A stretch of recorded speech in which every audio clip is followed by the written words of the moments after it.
Part 1 ended with 2 armies moving toward the Trident and a capital already packed with wildfire.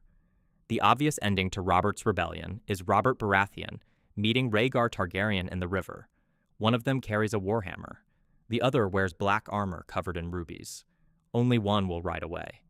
But that duel explains who lost the war. It does not explain why King's Landing survived it. Before this video is over, Rhaegar will be dead, Tywin Lannister's army will be inside the city, and Aerys will order 500,000 people burned, rather than let Robert rule them. The only man close enough to stop him will be a 17-year-old Kingsguard knight with very good reasons to hate his king.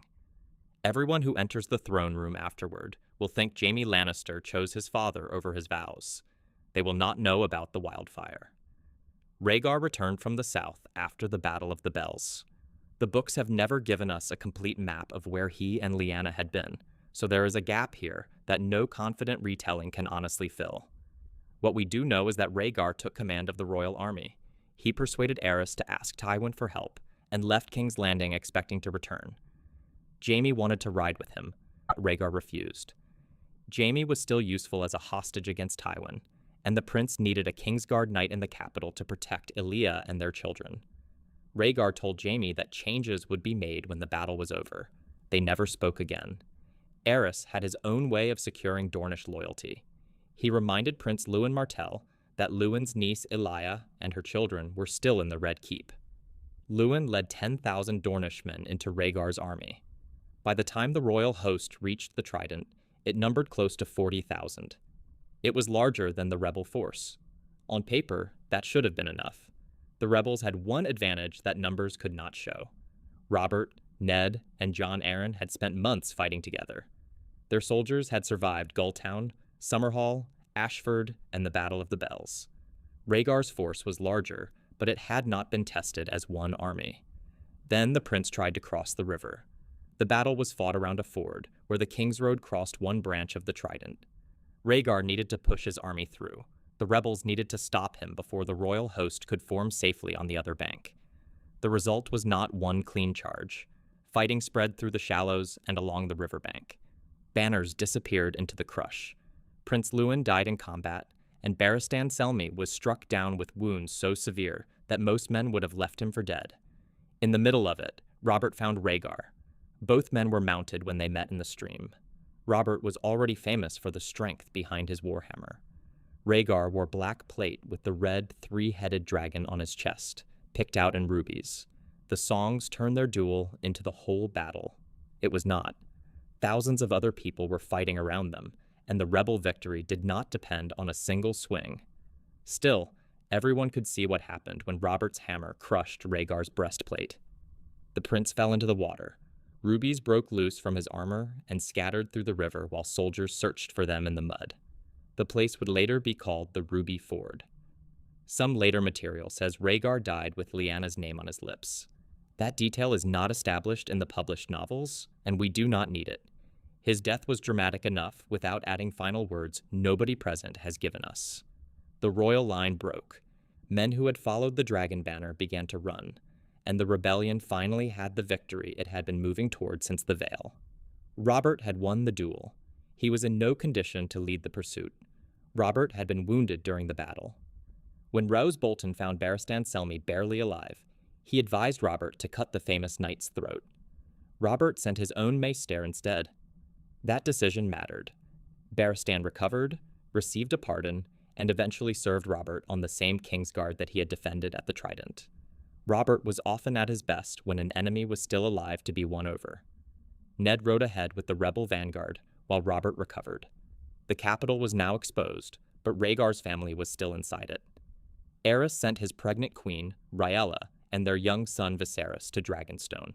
He refused to let Elia, Rhaenys, and the infant Aegon go with them. He suspected Dorne had failed Rhaegar and kept Elia's family where he could use them. At Casterly Rock, Tywin Lannister finally began to move. He had ignored both sides for almost the entire rebellion. Now Rhaegar was dead, and the royal army was broken. Tywin had chosen his moment. About 2 weeks after the Trident, Tywin reached King's Landing with roughly 12,000 men. He claimed he had come to defend the city for Aerys. The king had to decide whether to let him in.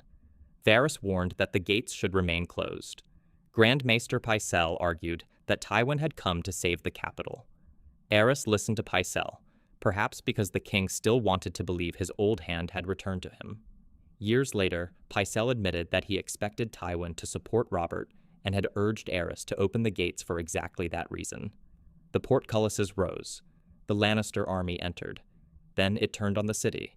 Soldiers spread through the streets, looting homes and killing anyone who stood in their way. This was not an undisciplined force that happened to lose control after a difficult battle. Tywin had gained the trust he needed to put his army inside the walls, and the sack began once those walls were behind him. Outside the Red Keep, Tywin was proving his loyalty to the winners. Inside, Aerys decided that if he could not keep King's Landing, nobody would. Jaime was the only Kingsguard knight left in the Red Keep. 2 had died at the Trident, Barristan lay wounded, and 3 remained with Lyanna and Dorne. Jaime urged Aerys to surrender. The king refused and ordered him to bring back Tywin's head. Jaime stood in the throne room, wearing the white cloak of a sworn protector, while his father's soldiers fought their way through the city. He had no intention of killing Tywin. That alone was enough to break one of his vows. Then Aerys made the larger choice for him. The king's chief pyromancer, Rhaegar, was sent out with the command to ignite the hidden wildfire. The caches lay beneath the Red Keep, the city gates, the Great Sept, the Dragon Pit, and crowded streets. The Lannister army did not know they were there. Neither did the people they were attacking. Jaime understood what the order meant. He caught Rhaegar at a postern gate and killed him before the pyromancer could reach the other alchemists. That was the first killing. Jaime returned to the throne room. Aerys was still demanding death and fire. Jaime killed the king he had sworn to protect, cutting his throat beneath the Iron Throne. That was the second. The order mattered. Jaime did not kill Aerys and then discover the wildfire plot as a convenient excuse. He stopped the messenger first, killed Aerys before another order could be sent, and later hunted down the remaining senior pyromancers who knew where the caches were hidden. His motives were not perfectly pure. Aerys had ordered him to murder his own father. Jaime wanted to survive, and he had endured years of watching the king burn and brutalize people, while the Kingsguard told him not to interfere. But the threat to King's Landing was real. Whatever else was in Jaime's mind, his decision saved the city and everyone inside it. Then he sat down on the Iron Throne and waited to see who came through the doors. It was Ned Stark. Ned did not find Robert at the Iron Throne. Robert was still behind, recovering from his wounds. Ned found Jaime in gilded armor and a white cloak, sitting above the body of the king he had sworn to defend. Jaime gave him no story about Rhaegar, the hidden jars, or the order to burn the city. From Ned's point of view, Tywin had waited until victory was certain, entered through a gate opened by treachery, and sent his son to murder Aerys at the final moment. The scene looked exactly like a Lannister claim to power. Jaime eventually stood and let Ned secure the throne for Robert, but the name Kingslayer followed him from that room. Elsewhere in the Red Keep, something far worse had happened.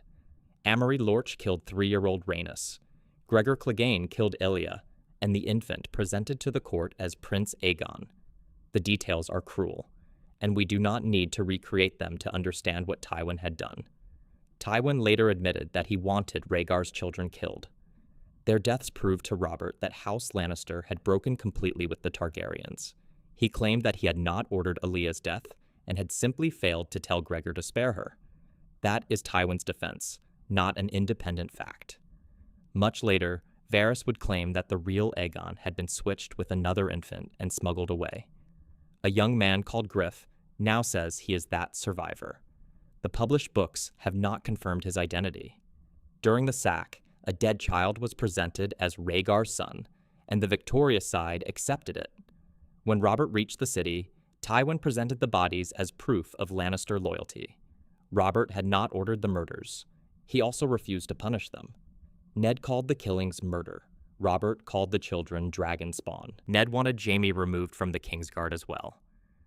Their argument became serious enough that Ned left the capital in anger. They had won the same war and reached completely different ideas of what victory allowed. Ned rode south toward the siege. Part 1 left unfinished. Stannis had held Storm's End for close to a year while Mace Tyrell's army camped outside, and Paxter Redwine's ships blocked the sea. Inside the castle, the garrison ate its horses, then dogs and cats. By the end, men were living on roots and rats. They survived because a smuggler named Davos slipped through the blockade at night in a small black ship. His cargo was not weapons or gold. It was onions and salted fish. It was enough to keep the garrison alive until help came. When Ned arrived with the rebel army, Mace Tyrell surrendered without a final battle. The longest siege of the rebellion ended more quietly than the sack of the capital. Stannis rewarded Davos with lands and a knighthood. He also punished his years of smuggling by removing the first joint from 4 fingers on Davos's left hand. Mercy and law delivered in the same meeting. Davos accepted both and became one of Stannis's most loyal men. Ned had relieved Robert's castle. He still had not found his sister. For that, he rode into Dorne with 6 companions. The Tower of Joy is one of the most famous scenes in the history of Westeros. It is also one of the easiest to present too confidently. The published account comes from a fever dream Ned has many years later. He remembers riding with Howland Reed and 5 other northern companions.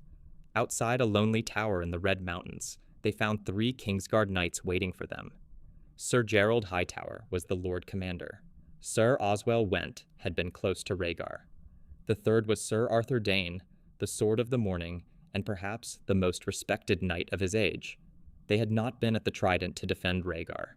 They had not gone to King's Landing to protect Aerys, Elia, or the children. They were here, guarding a lonely tower where Ned expected to find Lyanna Stark. Ned remembered asking them to yield. They did not. 7 men fought 3. Only Ned and Howland Reed survived. We know Howland saved Ned's life. We do not know how. The exact duel between Ned and Arthur shown by HBO is the adaptation's answer, not a scene described in the novels. Even the dialogue in Ned's memory should be treated as a dream shaped by guilt and time, not a perfect transcript. The fight left Ned standing. Whatever the Kingsguard had died to protect was inside the tower. Ned found Lyanna in a room that smelled of blood and roses. She was feverish, and the blue petals of her winter rose crown had gone dark in her hand. She made him promise something. Then she died. The books have never printed the promise in full. They have never directly stated that childbirth killed Lyanna, and no published chapter has plainly named Jon Snow as the son of Rhaegar and Lyanna. They have done almost everything short of saying it. Lyanna lay in what Ned remembered as a bed of blood. 3 of Rhaegar's Kingsguard guarded her after Rhaegar, Aerys, and the young prince were dead. Ned returned north with a baby he called his own, protected Jon even at great cost to his marriage, and carried the memory of Lyanna's promise for the rest of his life. The books strongly imply that Lyanna had given birth and that Rhaegar was Jon's father. Strong implication is not the same thing as an explicit reveal, so that is where book canon currently stops. The HBO series went further. It confirmed Rhaegar and Lyanna as Jon's parents, and showed Lyanna asking Ned to protect the newborn from Robert. It later added an annulment, a secret marriage, and a Targaryen birth name. Those are answers from the adaptation. The published novels may reach some of the same answers, but they have not done so yet. Ned buried his companions at the tower and later returned Arthur Dane's sword Dawn to his family at Starfall. When he came back to Robert, grief over Lyanna helped repair the break between them. Robert took the Iron Throne. Tywin's late support tied House Lannister to the new regime. Jaime remained in the White Cloak, publicly remembered as the man who broke his oath rather than the man who stopped the fire. Robert's rebellion began when Aerys demanded the heads of Ned Stark and Robert Baratheon. It ended with Rhaegar dead, Aerys cut down beneath his own throne, and Ned carrying home a promise whose full meaning the books still have not revealed. The war created a new king. Its most important secret went north with Ned Stark.